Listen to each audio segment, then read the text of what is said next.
Hello, my green skins and technical difficulties. I hate those. So, we'll be talking about Dark City again. So, on the time of this recording, I'm at 50-50 if I should spoil this or not. So, I have decided to do everything up to the spoiler and then spoil it. That's my easy in between. So, Dark City. I can't 100% remember if I saw this in theaters, but for some reason, 1998, yeah, I could see me going and watching this. It would be one of those things I don't know if I take a girl to, but definitely me and the boys would probably. I had a couple good friends of mine that were sci-fi and horror guys, so we would go see stuff on occasion. Not sure if I'd bring a girl to it, though. It's kind of one of those up in the air, did I or did I not? It was an interesting thing back in the day because I remember I got the VHS and the DVD, and now I have a digital copy. So I have multiple copies of this fucking movie. For a movie I'm kind of about, but it's because at the time I got the VHS at a pretty much a yard sale. There used to be an antique store, aka like a little bit of everything video game store. Like it had a little bit of all this like retro stuff in it. And I remember seeing the DVD for $1, so I bought it then. And now I have a digital copy for the third time. So this is an interesting thing for me. I've had this multiple times at this point. Again, for something that I'm kind of going to have an interesting thought process on. All right, so let's break this bad boy down with the acting. So, the acting for this. I am a little bit all over the place with this as well. Rufus Sewell or Sallowell, I think it's Sewell, plays John Murdoch, our hero, and our lead. He is playing an interesting individual because he seems to have a lot of emotion and no emotion. It's kind of like he's in a pissy state for a majority of this movie. And he works through the haze of that very kind of distorted mind frame that he's going through. Jennifer Connelly, she seems like she's asleep through this entire movie, but I think that's kind of the point. Kiefer Sutherland. Holy fuck, this guy is acting his heart out in this movie. And no, he is really acting his heart out. And I think it's kind of sad because I feel like he, with all the with the stuff he has to do in this, I feel like it's like, shit, he did such a good job. And he really is trying. William Hurt playing the inspector that's after our lead. It's a murder mystery. He is good and also equally bad. Like, he kind of gets... He wants the truth of what's happening. And then we got Ian Rickerson as Mr. Book. The main big bad. Although there are other big bads in here. But I find, Ian Richardson is one of my favorite for that. And it's generally, they're all acting interesting.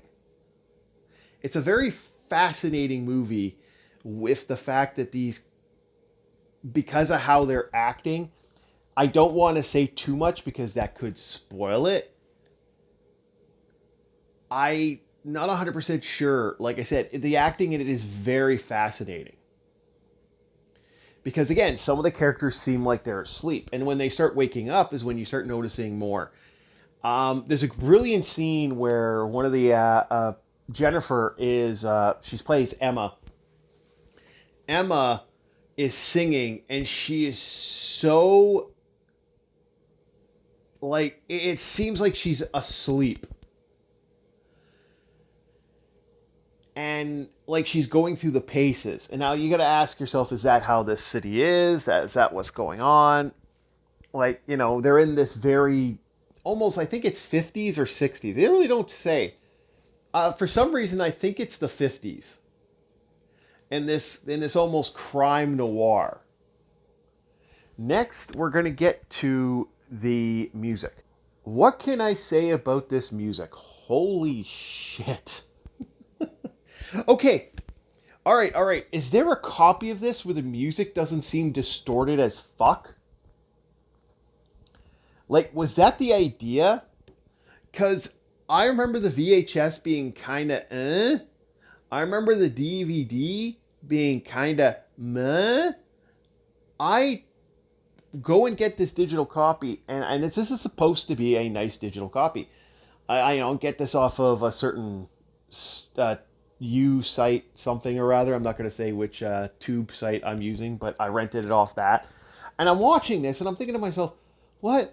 Hey, what? The sound. It like, does it just seem like the sound is distorted? And other than like some of the more epic action music, which is played odd, I've never seen this. Like, you know what it reminds me of for music? If they, The Fifth Element, which I think came out in the 90s too. The Fifth Element had this music, but you could hear the music. This just seems like the music's all over the place. Like, I fucked with the sound, I fucked with the thing, I fucked with my stereo a little bit, tried to get the sound properly. Like, should I be wearing headphones when I'm watching this movie? What the fuck? And I remember the VHS having really shitty sound quality too for the music. And I don't know, is it just me? Leave a comment.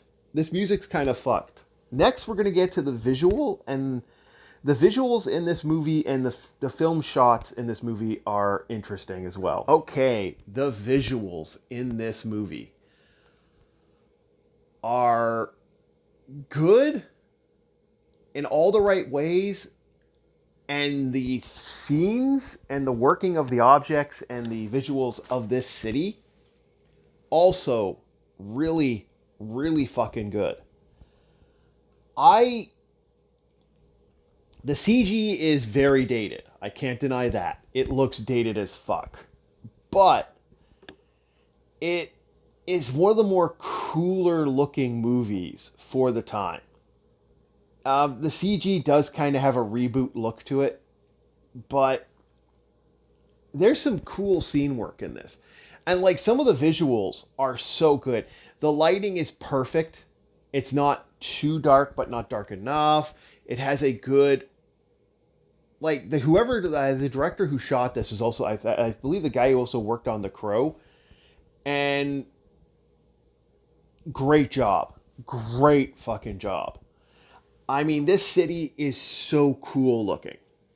And I made the joke when I was watching it, because it has these yellow lights everywhere. It has like certain things, and everything's kind of streaming it. And it is a dark movie, but it's not dark where you can't see anything. I hate to say it. I see horror movies now and other movies now, they just don't know how to do lighting properly in a dark scene. This is done pitch perfect. And when light comes in, it fucking comes in, and you get to see everything. It's really good. So next, I'm going to give my rating, and then I'm going to go into the story, which is a spoiler trailer. Spoiler trailer. No, that's new movies now. That's no movie trailers now. Thank God I didn't get to... I may have watched Borderlands if they had done a proper trailer. Ugh.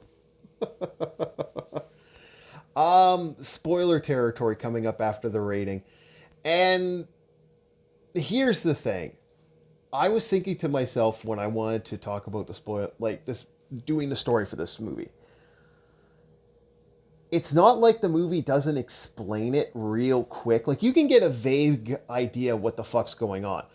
But I don't want to reveal the story, because there's so much cool stuff in this movie. So I kind of want people to watch this movie.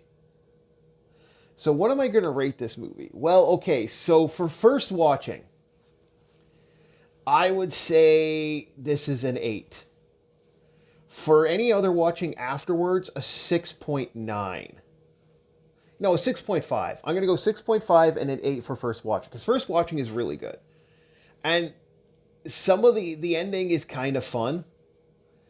And if you're going down to watch this movie keeps getting said it's a horror movie. It's a horror movie. No, it's a suspense murder mystery. And I don't want to say too much. And again, it's also a very open-ended movie in that you can ask a lot of questions afterwards, which sometimes a good murder mystery or a good lore building movie, like this movie has an interesting lore building aspect to it, it works. So you got to be very careful when you do this. And again, this movie has some fucking bitching visuals. I'll show one visual coming up, and it's kind of cool looking, and I kind of like it. It's all over the place. Now that I've done that, I'm going to go into the spoiler territory, not trailers. I'm not going to be doing like how they're going to reveal half of Batman before the new Batman movie comes out.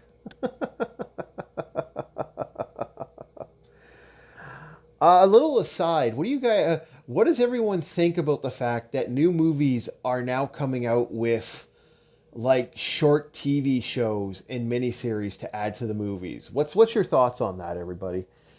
All right, spoilers coming up, and I'm going to basically explain the movie, and then I'm going to break down the big aspect of my conspiracies and my thoughts, the questions that the movie gives you at the end. So, our movie begins with John Murdoch and John Murdoch's ass. What? What? They do it. So, this individual, John Murdoch, is walking around, and he finds, after knocking down and breaking a fishbowl, he finds a murder. Sorry, I had to. And a knife. Now he's like, "Oh God, did I kill this person?" Like he's in almost like a haze, and he leaves the hotel before these evil entities that the music swells up, and as he buggers off and gets out, he kind of wanders around. We cut to him meeting a hooker. And he's about to hook up with a hooker, which is a very attractive young woman at the time. And yeah, I got a thing for blondes. They don't have a thing for me though. Anywho, so attractive woman, and he's kind of like trying to test himself to see if he's actually would kill this woman, and he realizes he doesn't. Then we cut to a detective, and these detectives trying to figure out who the killer, this murderer is, because apparently there's a serial killer on the loose. And then we meet John Hurt playing the accordion, which is really fucking weird. It doesn't make a lick of sense. And he is trying to figure out what's going on, what's here, what's going on. Like he's trying to figure out like who's killing these people, and they're leaving all these weird spiral shapes on the body. Meanwhile, Murdoch is trying to figure out what's going on. We cut to his wife as she's singing in a is it a burlesque? I don't know. It seems like it's a smoking lounge or a drinking lounge. So she's singing in her kind of haze, and he's as John Murdoch is running around. He gets caught by the strangers, and he uses something called the Cune, and they go, "Yes, the Cune," and then they one of them dies, and then you see a Lovecraftian entity kind of leave its brain, and then he buggers off. And then we cut to Kiefer Sutherland in a bath, swimming in a hot bath, like one of those big pools. Like I can't remember what they're called. No, bathhouses, basically. And he's like, "Well, I don't know what's going on. I don't know why. He just woke up." And they're trying to catch him now. Mr. Hand is trying to catch him. And this leads to Mr. Hand. I know I'm going to be skipping some bits here. This leads to Mr. Hand inserting the memories of who John Murdoch was supposed to be. You see, John Murdoch was supposed to be a serial killer, and they were implanting the memories of a serial killer. And as he realizes, like, and for some reason, the entity known as John Murdoch has decided, I don't want to kill people. Fuck you. And he repels the essence of the killer, the memories. So because that has been done, he's now in a haze. Cut to midnight, where they turn off everyone goes to sleep, and they turn, like, almost like a sleep state. Every midnight, these entities go into the dark city and change things, altering their minds, their thoughts, affecting people in major ways. That is so evasive in a lot of ways. Like, you got this poor family that they turn rich, and then they, do other things. They start affecting stuff for whatever reasons. These entities, the strangers, are being helped by Kiefer Sutherland for whatever reason. They don't really explain right at this moment. And as time goes on, now that Mr. Hand has the memories of John Murdoch, the murderer, he starts killing people like John Murdoch would. He kind of gets infected by the brain virus that is these memories. Unfortunately for the aliens, John is not a killer, so he doesn't want to do what the killer minds want, because that he rejected it. So he wants to find a place called Shell Beach. And this is a quest for him as he's trying to figure this out. And he runs into a detective who figured out the secret of what is going on in Dark City.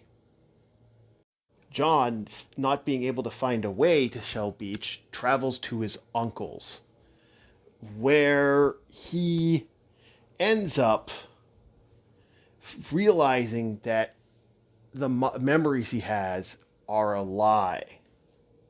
This leads to a large climax.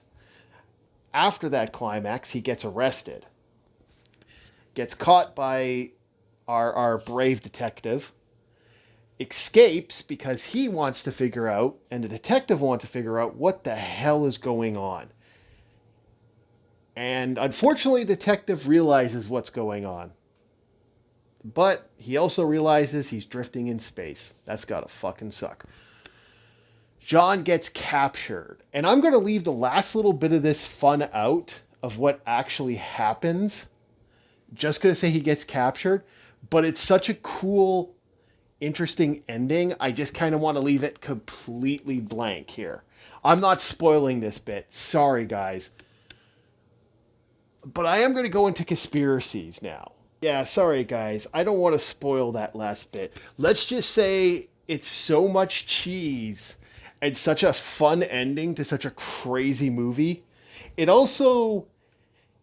Okay, I have two theories. First, theory one. This is actually a D&D campaign. Someone made this is someone's roleplay tabletop. That's my vibe. Theory two, and my conspiracy, this was stole. The Matrix stole this idea. Almost down to the frickin' wire. The chosen one at the end. And even the ending. I'm telling you right now, this reminds me of the frickin' Matrix. And this was such a cool little side movie. I think it deserves a lot more love. And I wouldn't mind a total and utter remaster. I think this is a good game, a good movie. And this could be a good tabletop game. I'd like to thank everybody for listening in. Like, subscribe, share the hell out of this if you liked what you heard. And I hope you guys enjoyed. And we'll see you next time on Orc War Chief Reviews. Have a very, very good night.